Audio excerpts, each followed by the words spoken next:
मुरीदके में मजहबी जमात के पुरतशद्दुद एहतजाज और कानून नाफिज करने वाले इदारों पर हमले का मामला। पुलिस ज़राए के मुताबिक इंतशार पसंद मुजाहिरीन को मुंतशिर कर दिया गया।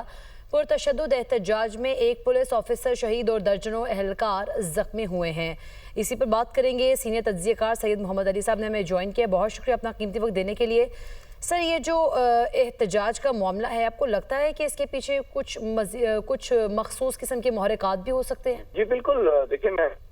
इस इंतशार पसंद जो जत्था है इसको मजहबी तंजीम करार देना जो है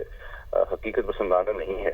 क्योंकि इनके अखलाकी एतबार से देखा जाए, नजरियाती एतबार से देखा जाए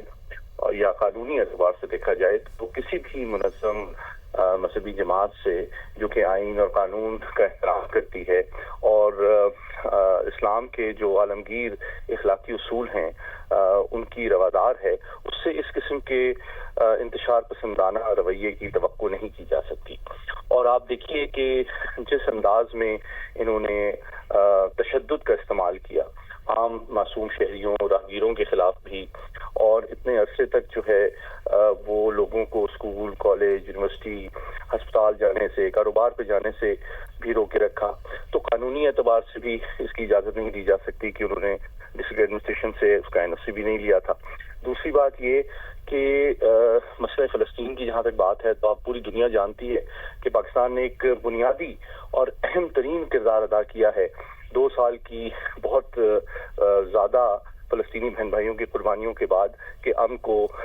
मुमकिन बनाया जाए। और अब जबकि पाकिस्तान की स्वार्थी कोशिशें बारावर साबित हो रही हैं तो 2 साल के बाद इनको ये ख्याल आया कि इसके लिए एक मुसल्लह जत्था जमा किया जाए और पाकिस्तान के अमन व अमान को ताराज किया जाए। तो मैं समझता हूँ दुनिया का कोई भी जो जिम्मेदार रियासत है वो इस किस्म के इंतशार पसंदाना रवैये की इजाज़त नहीं दे सकती। और सबसे अफसोसनाक बात यह है कि इस तरह के तर्ज अमल के नतीजे में इस्लाम का जो पुरअमन और जिम्मेदार आलमगीर निज़ाम हयात है उसके बारे में एक बड़ी मनफी तस्वीर जो है वो आलमी बरादरी को भी जाती है कि ये है मुसलमान और ये है इनकी हकीकत। तो बात ये है कि आपने देखा कि इसमें हमारे एक SHO भी शहीद हुए, बहुत सारे जो हमारे पुलिस के सिपाही हैं वो जख्मी हैं, राहगीर भी एक हलाक हुए। तो मैं ये तवक्को करता हूँ कि जो हमारी हुकूमत है, खुसूसन पंजाब हुकूमत जो है, उनकी जिम्मेदारी है कि वो जो हमारे जख्मी और शुहदा हैं कानून नाफिज करने वाले इदारों के, पुलिस के, उनके साथ ताज़ियत भी करें, उनके जनाजे में भी शरीक हों, उनकी जो है क़यादत करने, उनके अस्पतालों में जाएं, उनके घरों में जाएं और उनको यकीन दिलाएं कि जो भी सिपाही चाहे वो पुलिस का हो, कानून नाफिज करने वाले इदारे का हो, जो कि कानून की अमलदारी के लिए एक तशद्दुद पसंद लोग के सामने खड़ा होता है, हुकूमत और रियासत उसके साथ खड़ी होती है। और दुनिया का कोई मुल्क और रियासत जो है कानून को हाथ में लेने की, तशद्दुद को इस्तेमाल करने की, जिंदगी को मुतासर करने की और पाकिस्तान के आलमी जो तशख़्ख़ुस है उसको मुतासर करने की इजाज़त नहीं दे सकती। इसलिए मैं समझता हूँ कि अब जदीद तरीन टेक्नोलॉजी की जो सहूलियात मैसर हैं उसके तहत फेशियल रिकॉग्निशन के नतीजे में इन तमाम इंडिविजुअल्स जो कि इस टोले में शामिल थे, इस इंतशार पसंद ग्रोह में,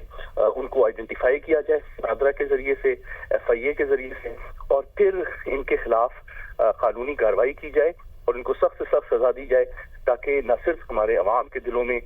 जो है कानून का जो है एक एतमाद और एहतराम भी पैदा हो, उनको यकीन हो कि उनकी जान और माल की हिफाजत की जा रही है, और साथ ही साथ इस तरह की हरकत करने की किसी और इंडिविजुअल या ग्रोह को मुस्तकबिल में हिम्मत ना हो।